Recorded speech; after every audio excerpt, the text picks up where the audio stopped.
Hey guys, Indebted One here. I haven't posted much on the DSR and the upgrades I'm doing to it. To be honest, this HPA conversion has been a pain in the butt, to say the least.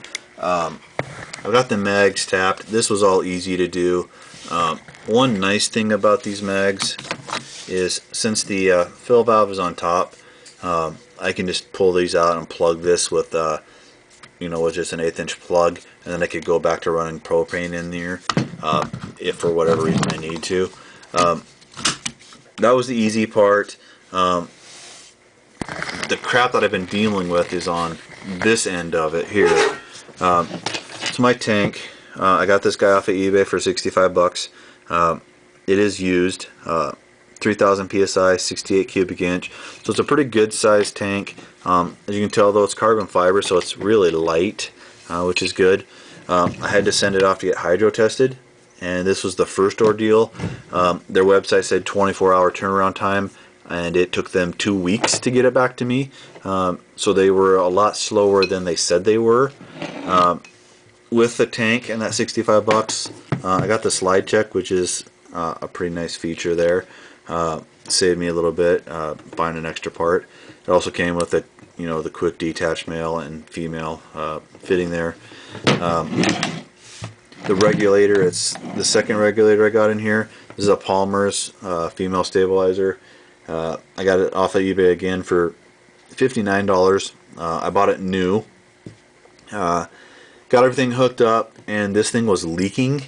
There's an overflow safety valve here. You can kind of see it. It was leaking from there.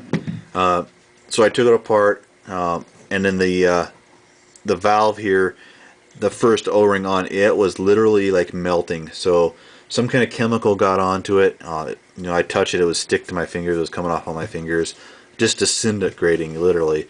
So I replaced that one, put it all back together. Slowly, turned it on, and it filled up. It seemed to be holding air for a little while. And then it started leaking again from there. I thought maybe that valve was too tight in there and it wasn't pushing it back. The air pressure wasn't pushing it back when it reached what it was supposed to.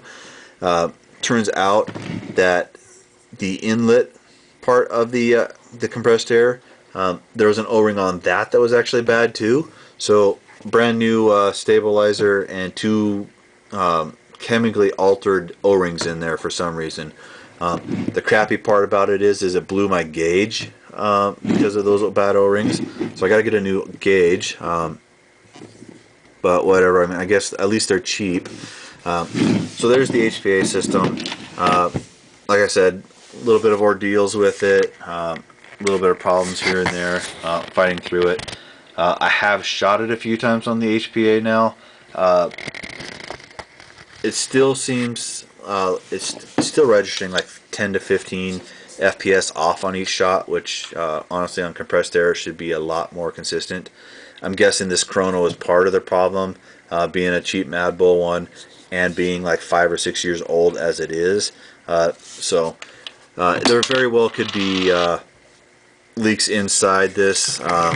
Possibly, I've heard people say that they have problems with it leaking between here and the bolt. They need to put a bigger O-ring on the bolt. So I will try that. And I also am afraid that maybe my air nozzle in here is like 2 millimeters or so short. So it doesn't seat the BB all the way against the into the hop-up and seal there. I don't know for sure. I'll replace that first and see if that helps.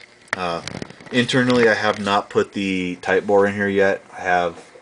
I did install a R-hop patch on the stock barrel though, just to get more practice, and it seems to be working, so that's good. Talk to you guys real quick too now about the whole Evike incident with that boneyard. They ended up sending me an RMA to send back the gun with the return shipping label and whatnot, but they didn't tell me what they were going to do for me. I called them a couple times, and each time I called, the people I talked to on the phone said, it looks like you're going to be getting store credit. Honestly, that wasn't good enough for me. I didn't want store credit. I wanted my gun. I looked at it as I was losing a potential profit. as you guys know, with my boneyard purchases and resells on them. So I ended up messaging Evike Matt on Facebook and telling him my situation, gave him my order number.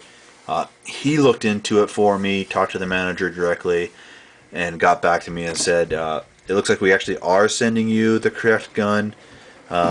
So that's good. At least I'm getting the gun I ordered. I would have thought they'd ship it out by now, but they haven't. They must be waiting until they get back the Snow Wolf, which I sent off on Monday. Today is now Wednesday. They should probably have it tomorrow. Best case scenario, then they ship my gun tomorrow, and I have it the middle of next week. So it'll be 3 weekends that I haven't had that gun to work on, or haven't had that gun to play with. Anyways, you know, at least they did step up. They're not doing quite everything I think they should do, but they're making a good effort to fix the problem. One other thing I wanted to mention real quick, guys, is the M500 here. If anybody's interested, I'm looking to get rid of this.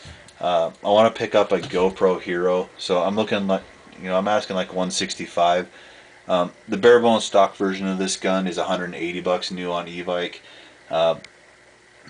Obviously I've got the steel slide bar upgrade on it, and I've modded the externals of it pretty heavy. So if anybody's interested in that, let me know. You can message me, or you know, just comment below. Or if anybody has, like I said, I'm looking for a GoPro. If you're interested in trading, let me know too, and we can probably work something out.